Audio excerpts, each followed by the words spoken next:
Okay, talking about being consistent with your posts on social media. I'm going to be honest. This past weekend, perfect example, when I went out on Friday night and I didn't even know that I was that drunk. I had 2 beers and 2 shots and was 2 shits to the wind, and pretty much my entire business slacked. But the one thing I never don't do, I guess, is kind of double negative, whatever. I always make sure that I post. At the very least, everybody on Facebook and Instagram, they're not really going to understand until you get to the point of everything why you're reaching out to them. So people aren't going to know that you didn't show up to your business, that you didn't message people back, that that's part of your to-do list. But at the very least, you need to be posting every single day. Just like I said earlier, it's just about being consistent. One of my favorite quotes ever, and something that my mentor and who I got a lot of the social media tips from, is Kelly Hanner. Highly suggest that you follow her. She is a beast at social media. But it's just not a matter of if, it is a matter of when. And the more you do it, the faster it's going to happen. If you're just doing one post a day, you will build that following. People are going to start to follow you. So I'm really excited now to get into a little bit more of the nitty-gritty part of it and finding your niche. This is where it becomes really fun and where I really, really encourage you guys to figure out who it is that you want to attract to your fitness groups and to your team. Because you don't want to just open your business for everybody. That's the whole reason why you're in business for yourself. You are setting the tone, you're setting the vibe for your team or that fitness group, and you don't really want somebody that's super negative in your group.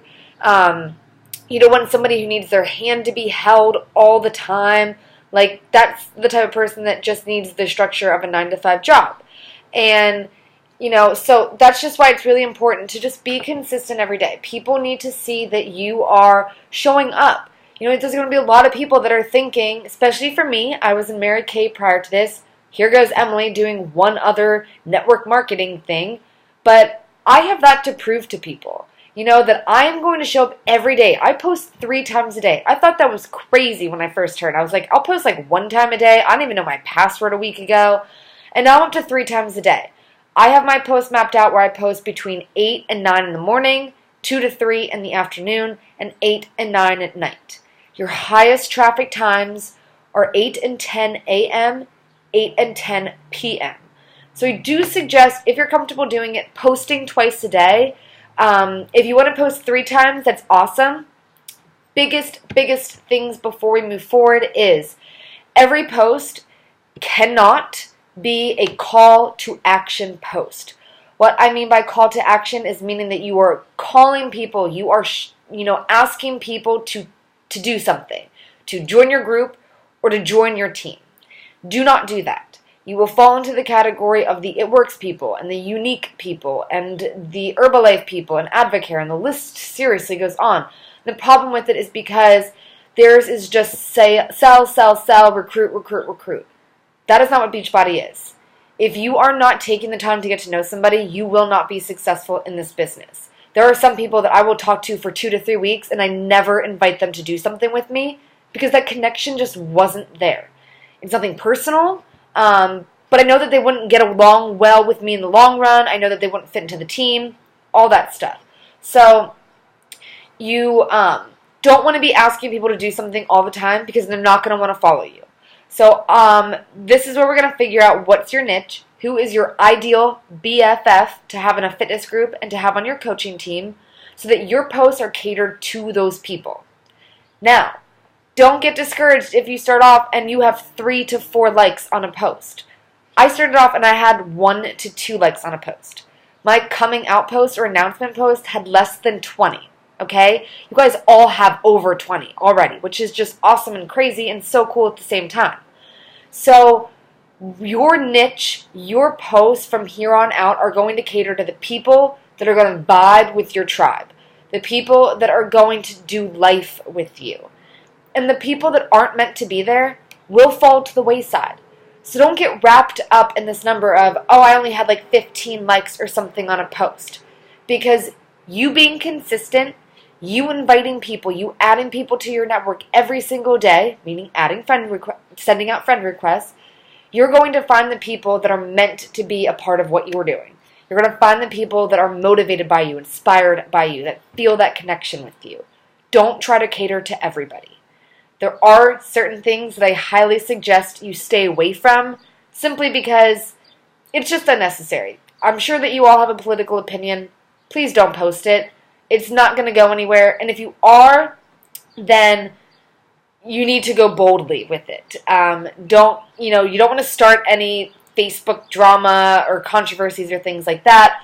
So for me, when I think about my ideal or my target BFF, the things that I'm posting about, I'll tell you. A list of characteristics that reflect my niche market. They're a travel junkie. They hike a lot. They like to go on adventures. They're not afraid to get dirty and muddy and wet, whatever. They're a foodie. I eat. My life revolves around food. They have like the hippie spirit. They're just super laid back. They don't stress a lot. They love music. They're spontaneous. Going to be honest with you guys, just because you're on my team and I feel a connection with you, I do partake in smoking marijuana, so that's something that I post about sometimes, not completely openly yet because I still do have another job, but it's just something that I'm going to share with people that I do feel that connection with because it's something that I do, it's a part of who I am, and I'm not going to lie about it. They're scary movie lovers. They are in their early 20s to 30s. They're either single or they're in a committed relationship. They're either in school, just out of school, or just somebody around our age. They didn't necessarily come from like a silver platter type lifestyle. And now don't get me wrong, some of the people that might be on my team, there's people that might not fit into these categories, but they're the exception to the rule. And they're kind of like a book nerd, or at the end of the day, they're just a dreamer. They want more, and they believe that there's more than the 9-to-5 job, that there's more than corporate America, and that it's not totally insane to think that you can live on an island with your family and wake up to the sound of the waves and the beach every single day and work on your computer. I don't know why people don't believe that, and so that is my ideal market. So those are the things that I'm going to be talking to people about. So goal for you guys is for Wednesday with your whys is to screenshot me or message me your ideal BFF. So you want to have about 15 to 20 characteristics of that person.